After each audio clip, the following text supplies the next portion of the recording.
Welcome to the Healthy Love and Money podcast. If you find money to be the number one, two, or even third largest source of stress in your relationship, then you're in the right place. Going beyond how to budget, invest, and do your taxes, we're going to explore financial intimacy. Discover how to talk with your partner about your shared financial life. Let's take the awkward and painful out of money conversations. Join me and hit follow to listen to weekly inspiring, healing, and motivating interviews with financial therapists, couples therapists, and financial planners, and so many more. Let's go on the journey of financial intimacy together.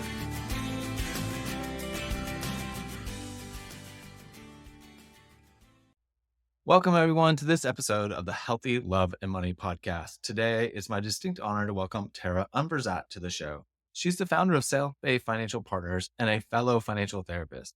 Today, we're going to talk about her incredible journey through the field of financial therapy, its applications for financial planning.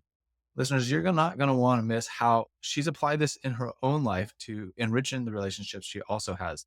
So, Tara, welcome to the show. Thank you. I'm so happy to be here. And I just realized, I think it's been like exactly 1 year since the last time we sat down for a chat. So February must be our month. It must be our month. It must be our month.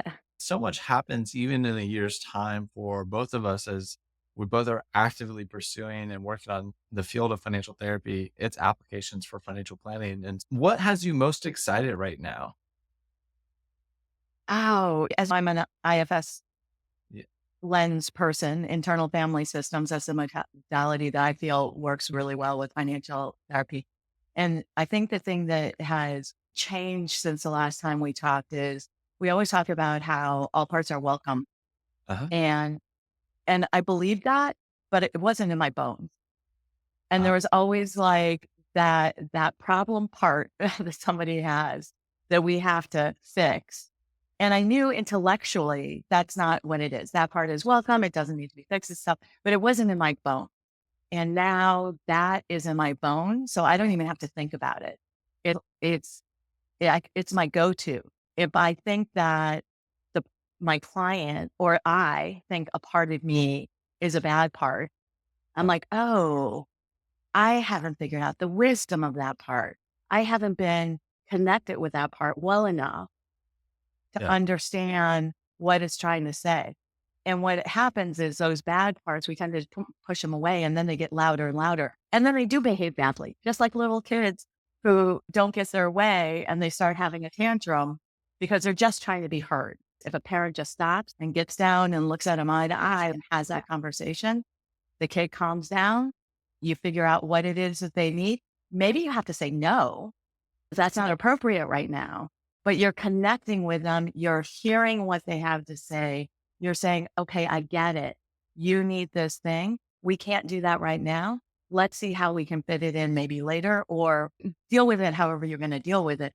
But you have that connection with that other person that calms them down and allows the conversation to shift in a completely different way than it was before. And our parts are that way too. So now I sit down, slow it down, Yeah. and listen to what that part actually has to say and connect with it. Find that nugget of truth that it's trying to bring to me that I'm overlooking and see how to integrate it without that part taking over. And I think we get afraid that those bad parts, like a spending part that's going to get out of control, Right. we're afraid that if we listen to it, that it'll take over. And learning that no, it doesn't take over, it calms down. It actually becomes less problematic because it doesn't have to pop out of the closet and scream and yell to get heard. And so you can integrate it into how you make a money decision going forward. Wow. So listeners, there's a lot there that Tara's just welcoming us into. And what we're going to spend the rest of our time together is exploring how that relationship with no bad parts has grown and changed over time because you haven't always understood things this way. I think what we want listeners to walk away with this is it's a growth journey. It's a healing journey. And so some of the language that Tara just used might be completely unfamiliar to you. And if it is, that's okay. Right. But we're setting the stage for some new with some new language and some new ideas that you can use. Maybe you already are familiar with internal family systems. And so you're like, oh, okay, this sounds cool. How does this apply more pragmatically into my financial life? How does it show up? And so we're going to try to cover that as well today. But Terry, can you take listeners back to when we first started working together and Oh, yeah. a little bit about how you saw the world at that point and what you thought was helpful financially and what started to shift for you there when we were working together? Yeah. Yeah. And that was interesting because I didn't think about it until recently, until we started talking about my journey. And I knew you from the Financial Therapy Association. We probably did, we're in some coffee chats and things together. And I had a family problem where there was a family decision that had to be made. Some of the family members came to me to ask my opinion on it and help me come up with a solution. Mhm. And I was perplexed. I didn't know what to say. And the reason why is there's in financial therapy, we have these theories of enmeshment or enablement or scaffolding. Scaffolding is like when a parent helps a child coming out of college, getting established, maybe pay for their cell phone for a little while and help them do stuff and give them some structure and framework so that they can get started quicker. Actually, the research says a little bit of scaffolding to help a child launch is actually helpful and allows them to be financially successful faster and longer. But then there's enablement, which is maybe stepping a little too far and supporting them a little bit too much. And Right. then they don't think that they can take care of themselves. And now you have this dependency. They may never feel confident that they can take care of themselves because somebody's always been there to save the day kind of thing. And that can be problematic. It's not always problematic, but it can be problematic. And then enmeshment is when the two people completely enmesh and they're just inside of each other's lives. And it's hard to separate the two. Right. So this question was coming to me, and I was thinking financial therapy and where does this fall in there? Are we enabling bad behavior? Are we getting matched or are we providing scaffolding? And I didn't know and I didn't know how to approach it. And I didn't want to like make a problem that wasn't there. So I came to you to try to figure out like what the answer to this question. And the answer that I came with at the end of that was it wasn't my decision to make. I had no place in this decision. I had a place of sitting with the people who were trying to make this decision, open and compassionate, reflecting back, helping them sort through their thoughts so that Right. they could make the decision. It wasn't mine to make. It just wasn't appropriate for me to give an answer. Right. And that was so helpful. And that I went back and I didn't give an answer and I did sit with and I did listen and reflect back and they did figure out the solution to the problem. It was awesome. And I think that's so powerful because I know that there's people that are listening right now where they are the kind of the financial problem solver in their family, right? Yeah. Because they're the air quote money expert in the family and you're a money expert. And so it's natural that family members would come to you and say, Tara, what should we do? And as an advisor and money expert, it's very natural for us to say, this is what you should do. Yep. Sometimes that's helpful, but sometimes it's not so helpful. It perpetuates the problem and keeps you stuck. And so what we ended up doing was reframing what's my responsibility in this conversation with my family members.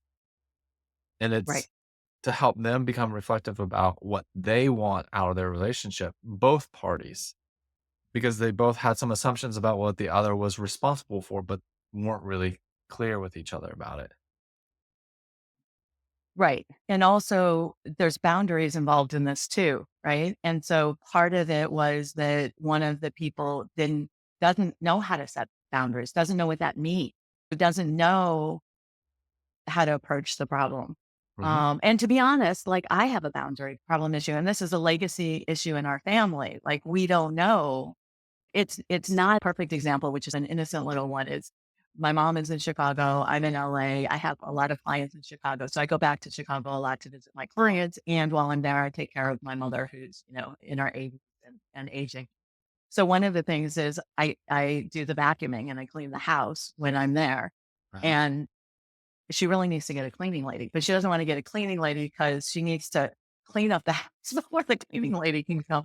And she has boxes everywhere and she's been like dragging her feet on that because that's hard, right? Sitting down and going through all of these boxes and getting everything cleared out because she moved from a house to a smaller place. So she had a lot of transitions that caused accumulation that she just has to get through. I said, I'm happy to do the cleaning, but not forever.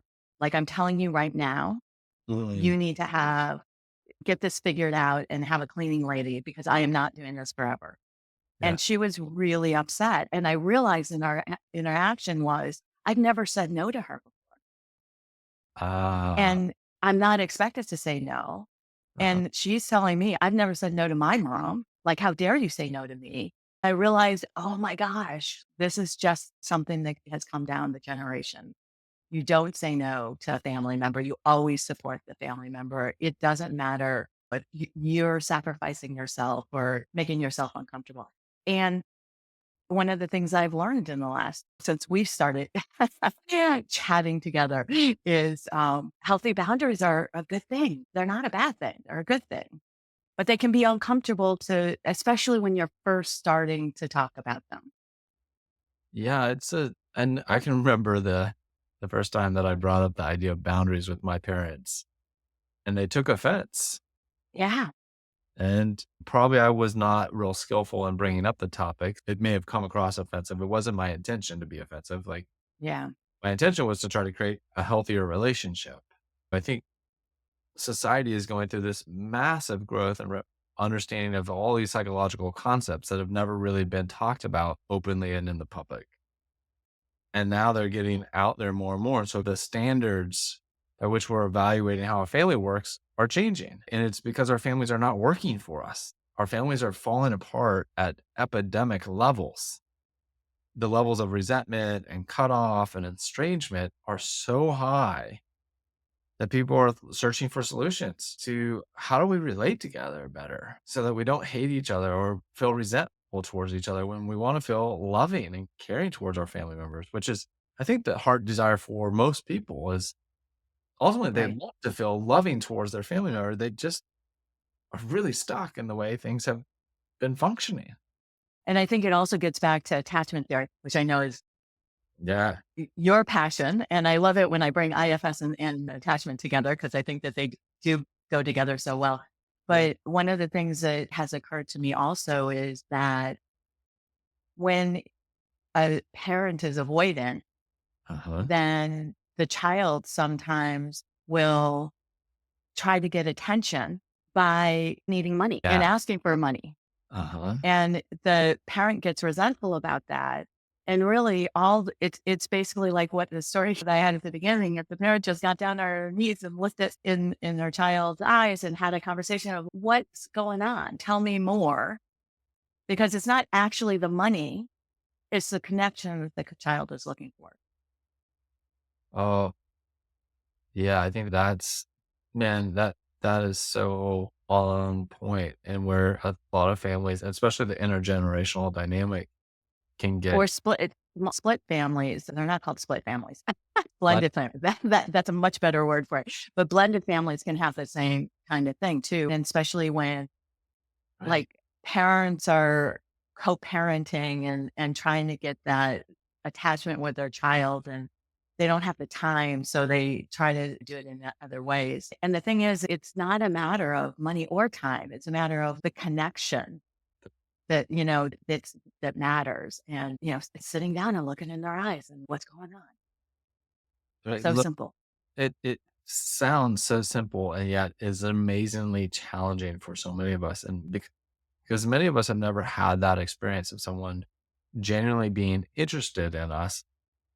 So much of our socialization culturally is about proving our point or learning how to debate or argue. This is Right. something I've been thinking a lot about recently, and most of our schooling teaches us about how to debate and to try to show our point, prove our point. But there's not a Yeah. lot of education about how to understand the other person's point from their viewpoint, from a caring standpoint. If anything, is to understand their point to then be able to one up them Right. To win. to win.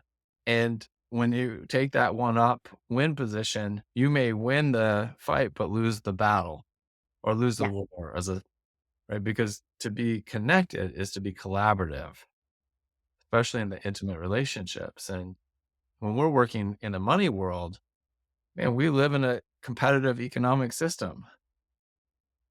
Yeah. The whole mentality is about being the biggest, the bestest, the fastest, the smartest business, the most profitable business. That market mentality seeps into our intimate relationships and it doesn't work so well there. It's February. So love and money month, Yep. Valentine's Day, and couples coming together. This can happen too. And a lot of it is that money stories that they come with, the attachment leanings that they have. And I'm definitely of the type that people don't have one attachment style. They have different attachment styles with different people and they can flex and things. And as we all know now, they can actually do things to become more secure and then get that earned security and attachment. And I really love that we found that because I always struggled with attachment because it's like I'm certain, but I'm not always avoidant. Sometimes I'm anxious. And now I realize, oh, that's all okay. That is when it's basically, I feel like it's down to parts, right? Different parts show up and different parts have those attachment characteristics. And so there can be a part that shows up that's avoidant and it shows up in a certain situation all the time. And that's my avoidant part, but not all of me is avoidant and not all of me is anxious and not Yeah. most of me. I try to be self is definitely secure. That adult inside is definitely secure. And trying to get more of that is really what the point is. But getting back to couples, so they're coming in with their money stories and their attachment theories. And one of the things that I think is really funny that I've only recently learned is that my husband might say something to me Mhm. and that hits me with a feeling. Your first response to everything is a feeling, and people don't realize that. Your data in is feelings and senses and things, and then it goes to your brain to make meaning of it. So Right. he says something and it hits me and I feel a certain way. It goes to my brain and I think something. So say the most recent one that I've been talking about a lot is spent 2 hours cleaning the kitchen and he walks in and he says, "Why are there crumbs on the cutting board?" And he doesn't see that it's sparkling everywhere else. All he sees is the crumbs. And that hits me as I'm at first like sad and angry. As I'm sad and then I turn angry. And really what I'm thinking is I'm a bad person. I failed again. Mm. And what I say is something very harsh to him. You can't notice this other stuff. And if I had just told him what I was thinking which was, "Oh, that really landed badly on me. That hurt me that you only noticed the crumbs." The conversation would be completely different, right? If I was actually explaining what was happening in my head Mm. instead of just reacting and saying something that's really not even uh, related to what's happening here for me, but pushes them away and stops my pain. And I'm not bad. You're bad because you just said that. Well, and that's right. That's one of those prolific patterns for partners is either you're the problem or I'm the problem. And Right. they make it about the person, but really what we're talking about is it's about the process. It's what's happening. And anywhere in that interaction, something different needs to come out. You Yeah. know, maybe there's a place for your husband to grow and learn to first observe the positive or the good, right? Yeah. And there's also a place for you to be able to talk to him and just say, when you just observe that the crumbs are left on the cutting board, that hurt, Yeah. right? And also, I ultimately realized that I thought he was saying I didn't care. Ah, 'Cause I was really cleaning the kitchen because I care about our space and I want it to look nice. And by him saying that, what I ultimately realized I heard was, "You didn't care enough to clean these crumbs off the table." And he was not saying that ah, at all, right? And I was like, "Okay, silly me." well, But it was there and it was true, and that was a part of me that jumped out, right? And that was a part of me that I needed to address and take care of also. yeah, and I love this example because it is such a everyday, ordinary type of interaction. And I'm convinced that most couples fall apart not because of I mean, it feels like it's this one big catastrophic event. It's the affair or it's something like that. But oftentimes there's all these preceding paper cut experiences that don't get addressed or acknowledged correctly. And so using this example, Tara, when you reapproached your husband differently, what happened for you guys around the breadcrumbs? Oh, it really was all about me. It had nothing to do with him. Yeah. And actually, what ended up happening was I did a lot of work and self care on that part of me Yeah. that got triggered. Okay. That felt, and it was a little girl. And I know exactly where I came from in my childhood where I got that message Yeah. and I carried it all along. And it was just that little girl wasn't met where she needed to be met Right. when she was 5 or 7 or whatever it was. And so I could, as an adult now, revisit that, put new meaning on what happened in that situation, Hmm. which in my mind then rewires the way your brain works because you're putting new meaning on that experience that happened so that when it happens now, I don't get triggered anymore. Yes. Yeah. So, listeners, I think part of what I'm hearing Tara describe is this is the language that comes to my mind is like healing the core wound, is recognizing Right. like this hit something that happened to me as a little girl. And until I address what she felt in that experience and help her come to some sense of resolution, it's a very sensitive psychological nerve. And it might be the crumbs on the cutting board. It might be a piece of laundry that doesn't get folded or put it away correctly. It might be some other cleaning related something, but it could also be, and this is the segue I want to make is in the process of trying to plan your retirement together Yep. and Mhm. that I don't care enough. If that's the message that you're not thoughtful enough. And so when you're walking couples through the financial planning process with these expanded and deepened lens of IFS, what do you see as you're trying to help couples sort through the myriad of financial decisions that come up in the process of financial planning? Yeah, there's a lot. And it's easy to put people into, we all have spender parts and we all have saver parts.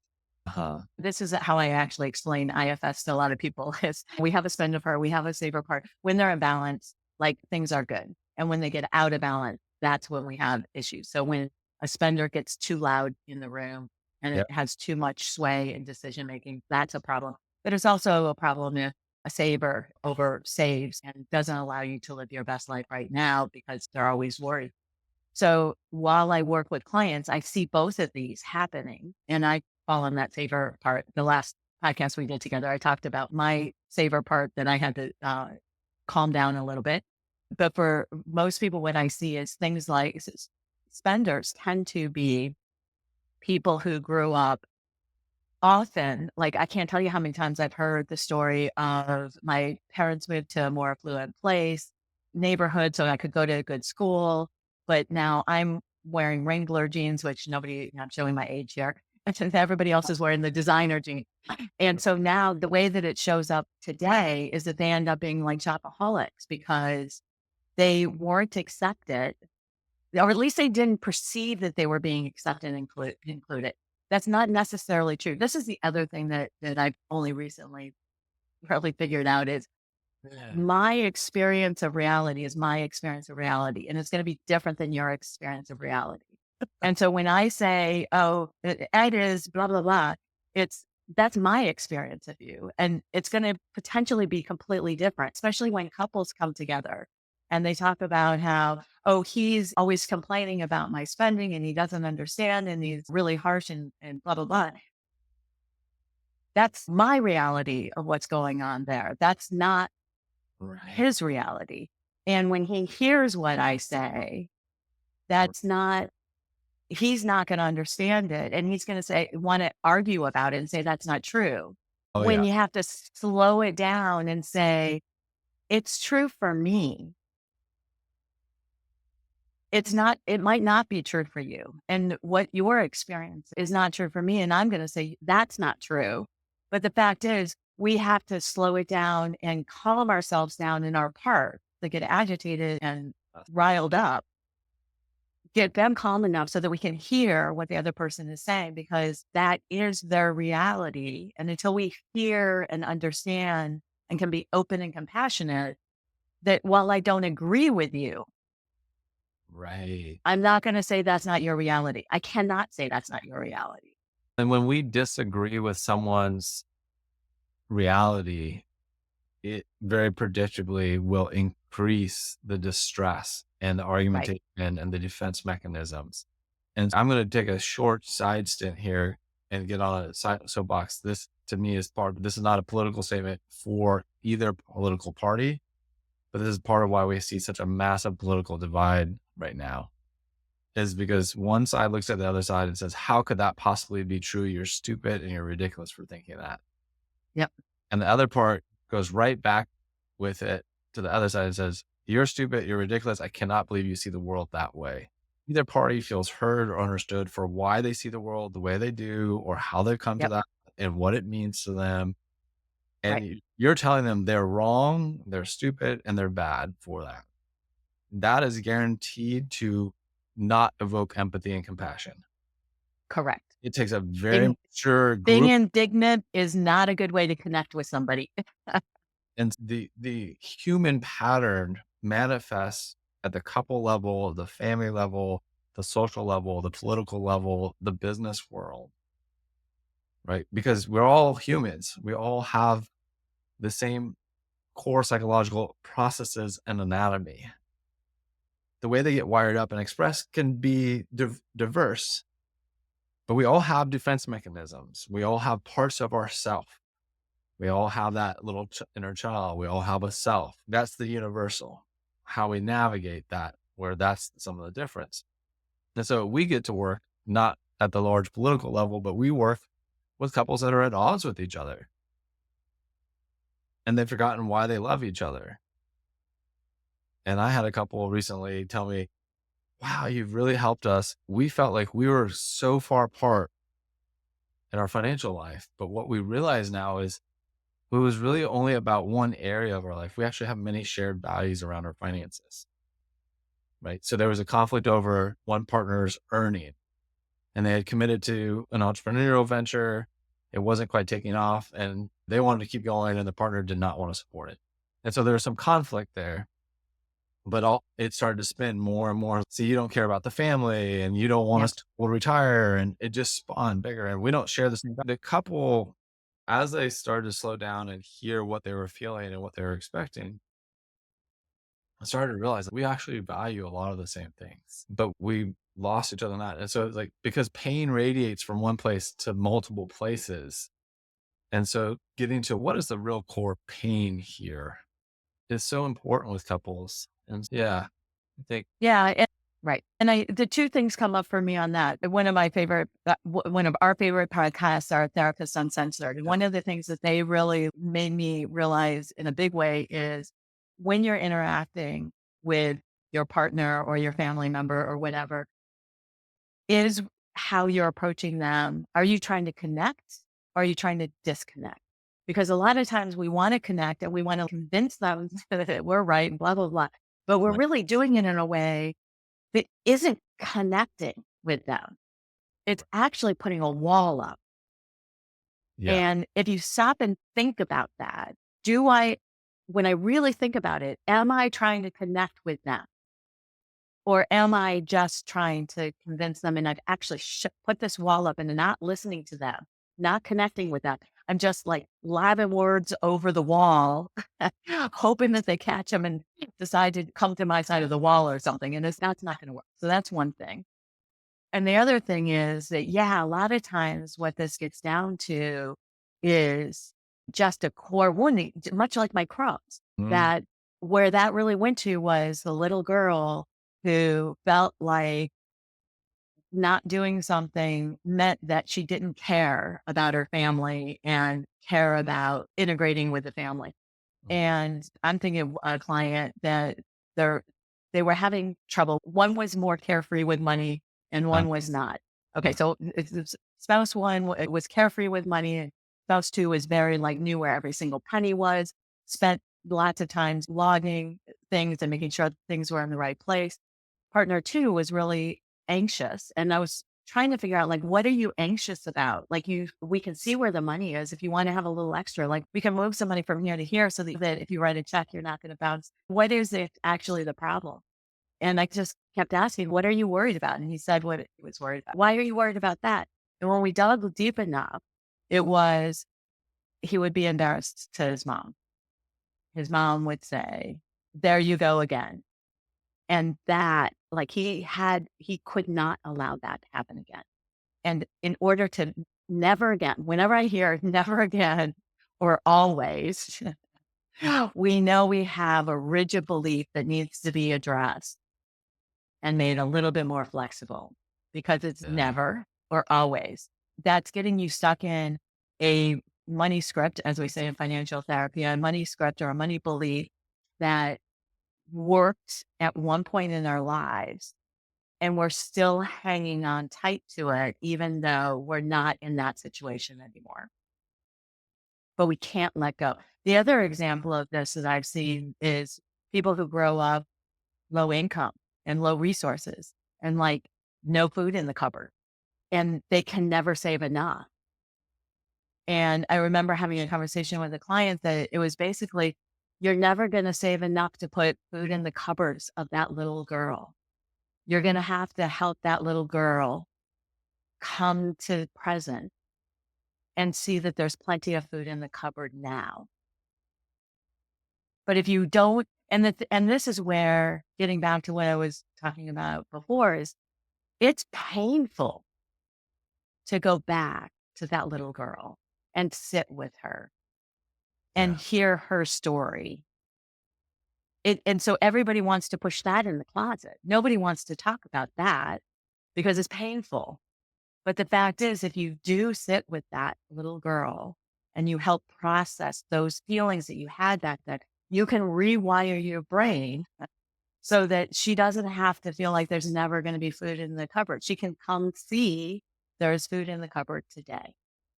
This reminds me of, and I don't know if you've read any of Peter Levine's work. I think his book is Waking the Tiger, but he talks That about sounds familiar. Yeah. I don't think I've read it, but I think I've read excerpts of it.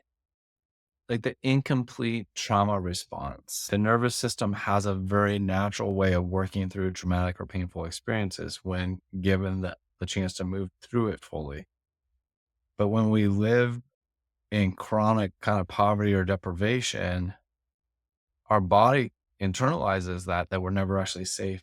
And then we can go into adulthood, recognize that we can make a lot of money and we maybe become really good at that, but we become disconnected from that incomplete cycle. And people think Right. it's more than just a thought problem. Sometimes it's a embodied problem that you got to work Right. through. And so Yeah. And you're not going to fix it in your brain. You're going to fix it in your body in your so that body, your brain makes different meaning. You can interpret it differently. But also one thing that I want to mention about that is that little girl is only one part of you. It's not all of you. And so one of the things I was thinking of as you were talking there is I know you also were the Dave Ramsey saver and yeah, do everything the right way. And when you loosened up a little bit, you went to the other side. I'm that, going to say you had a part that knew how to be very money vigilant and save, and you had a spending part. And when you let the spending part step forward a little bit, then things changed. And maybe you went a little too far that way. And this is one thing that I've noticed about me is that when I make a shift like that and I let that polarization go from being, dominated by one side to inviting the other. At first, it's really clunky, and it's like you flip from one extreme to the other until you have enough experience to be able to be more nuanced about it and do the dance back and forth. And it takes a little bit of time and practice to get to that point. But there's two different parts there, so you're not all one thing. It's basically what I'm trying to say. And it's just that voice. It parts of you that you try to not address and put away and say, that's a bad thing. That's a bad feeling. I don't want to feel that. You think that you're taking care of it, but it's not. It's still there. It's still part of who you are. It's going to pop out. It's going to influence decisions in a subconscious way that you're not going to ever know that you're doing.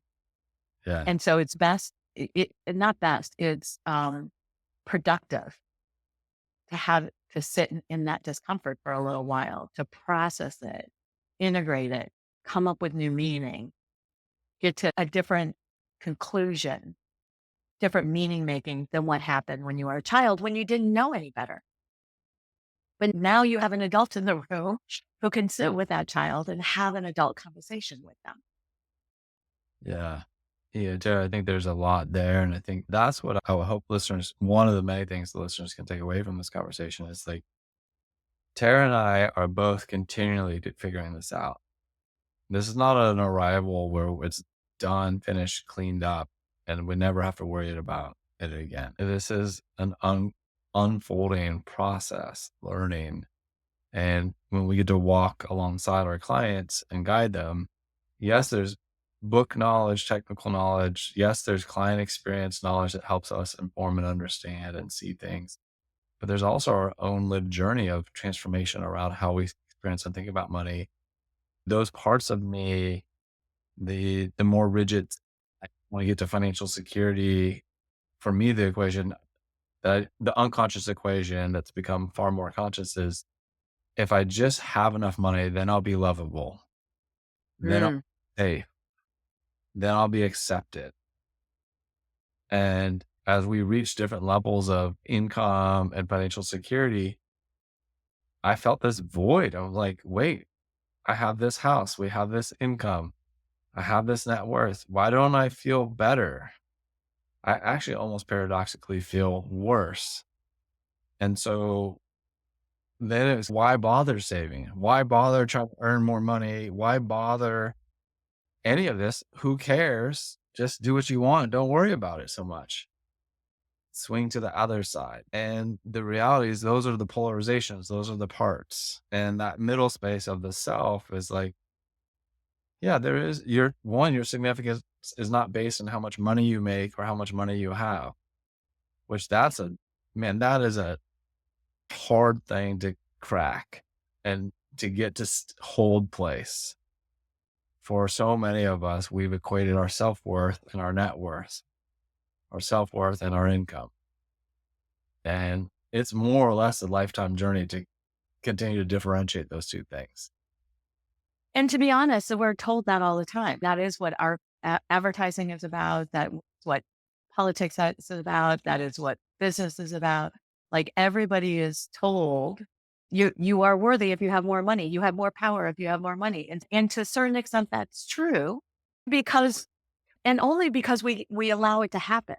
Because if we didn't give power to people with money, if we didn't give influence to people with money, if we weren't bought by money, Yeah. then it wouldn't have that much influence. But we don't do that. And we think our happiness is there.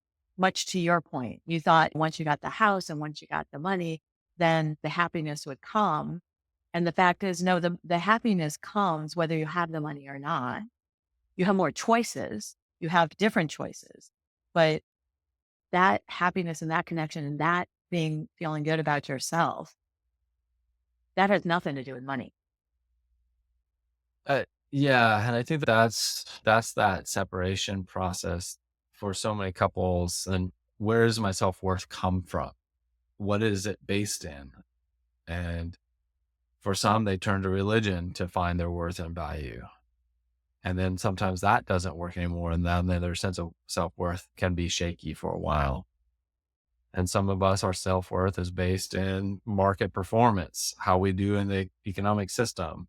And if we're growing and getting an advancement, then we feel good about ourselves. And if we're not, or get fired, then we feel bad about ourselves. Yeah.